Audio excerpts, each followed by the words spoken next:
ഇന്നത്തെ സ്പെഷ്യൽ നല്ല ടേസ്റ്റി ആയിട്ടുള്ള നല്ല ക്രീമി ആയിട്ടുള്ള മഷ്റൂം കറിയാണ്.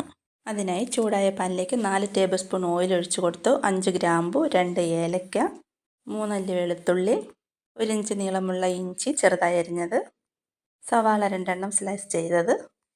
ഇവ ചേർത്ത് സവാള നല്ല സോഫ്റ്റ് ആകുന്നത് വരെ ഇളക്കുക. സ്ലൈസ് ചെയ്ത തക്കാളിപ്പഴം 2 എണ്ണം ചേർത്തു. കാഷ്യൂ ഒരു 20 എണ്ണം ചേർക്കുന്നുണ്ട് ഞാൻ. ഗ്രേവി കുറച്ച് മതിയെങ്കിൽ ഒരു 15 എണ്ണമായാലും മതി. 10 മിനിറ്റ് ചെറിയ തീയിൽ അടച്ചു വെച്ച് വേവിക്കുക. തക്കാളിപ്പഴം നല്ല സോഫ്റ്റായിട്ട് കിട്ടിയിട്ടുണ്ട്. അതിൽ നിന്ന് നന്നായിട്ട് തണുത്ത് വരട്ടെ.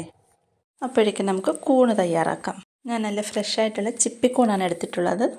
കൂൺ നമുക്ക് നന്നായിട്ട് വെള്ളം ഒഴിച്ച് കഴുകിയെടുക്കണം. അതിനുശേഷം ചെറുതായി അരിഞ്ഞെടുത്ത് 1 കപ്പ് വെള്ളവും 1/4 ടീസ്പൂൺ ഉപ്പും കൂടി ചേർത്ത് ഒരു 10 മിനിറ്റ് നന്നായിട്ട് വേവിച്ചെടുക്കണം. കൂണ് വേവിച്ച് വെച്ചിട്ടുണ്ട്.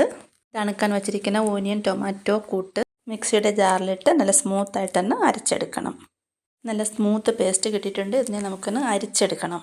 നല്ല കട്ടിയായിട്ടിരിക്കുവാണെങ്കിൽ കുറച്ച് വെള്ളം കൂടി ചേർത്തിട്ട് വേണമെങ്കിൽ അരിക്കാൻ ബുദ്ധിമുട്ടാണെങ്കിൽ അരിച്ചെടുത്ത് അതിൻ്റെ മട്ടിയൊക്കെ അങ്ങ് കളയാം. ഏലക്കയുടെയും ഗ്രാമ്പൂവിൻ്റെയും ഒക്കെ മട്ടിയുള്ളതും കളഞ്ഞിട്ട് നല്ല പേസ്റ്റായിട്ട് എടുത്തിട്ടുണ്ട്.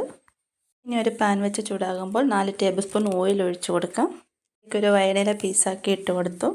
ഒരു പച്ചമുളക് ഇട്ട് കൊടുത്തു. ഒനിയൻ ചെറുതായിട്ട് അരിഞ്ഞത് ഗോൾഡൻ ബ്രൗൺ കളറാകുന്നത് വരെ ഇളക്കി കൊടുക്കുക. അതിലേക്ക് മഞ്ഞൾപ്പൊടി 1/2 ടീസ്പൂൺ, മുളക് പൊടി 1 ടീസ്പൂൺ, മല്ലിപ്പൊടി 3/4 ടീസ്പൂൺ, ജീരകപ്പൊടി 1/4 ടീസ്പൂൺ, ഗരം മസാലപ്പൊടി 1/2 ടീസ്പൂൺ, ഉപ്പ് 3/4 ടീസ്പൂൺ ചേർത്ത് പൊടികളുടെ പച്ചച്ചുവ മാറുന്നത് വരെ ഇളക്കുക. ശേഷം ടൊമാറ്റോ ഓനിയൻ പേസ്റ്റ് ചേർത്ത് കൊടുത്ത് ഇളക്കുക. എണ്ണ തെളിഞ്ഞ് വരുന്നത് വരെ ഇളക്കിയെടുക്കണം. അതുകൊണ്ടാണ് പേസ്റ്റ് നമ്മൾ കട്ടിക്ക് തന്നെ അരിച്ചെടുത്തത്. ഓയിൽ സെപ്പറേറ്റായി വന്നിട്ടുണ്ട്. അതിലേക്ക് 1 കപ്പ് വെള്ളം ഒഴിച്ച് നന്നായിട്ട് ഇളക്കി കൊടുക്കുക. ഇത് കൂടുതൽ വേണമെങ്കിൽ കുറച്ചുകൂടി വെള്ളം ആഡ് ചെയ്യാം. ഞാൻ 2 ടീസ്പൂൺ ടൊമാറ്റോ സോസ് കൂടി ആഡ് ചെയ്യുന്നുണ്ട്. ഓപ്ഷണലാണ്, നിങ്ങൾക്ക് വേണമെങ്കിൽ മാത്രം ചേർത്താൽ മതി. നന്നായിട്ട് മിക്സ് ചെയ്ത് കൊടുക്കുക. 1 കപ്പ് തേങ്ങാപ്പാൽ കൂടി ചേർത്ത് കൊടുക്കാം. ശേഷം നന്നായിട്ട് ഇളക്കി യോജിപ്പിക്കുക. ലോ ഫ്ലെയിമിൽ വെച്ച് ഇളക്കി യോജിപ്പിക്കണം. അതിനുശേഷം വേവിച്ച് വെച്ചിരിക്കുന്ന കൂണ് ആഡ് ചെയ്യാം. ശേഷം നന്നായിട്ട് ഇളക്കി മിക്സ് ചെയ്യുക. അതിനുശേഷം 5 മിനിറ്റ് ലോ ഫ്ലെയിമിൽ അടച്ച് വെച്ച് ചൂടാക്കുക.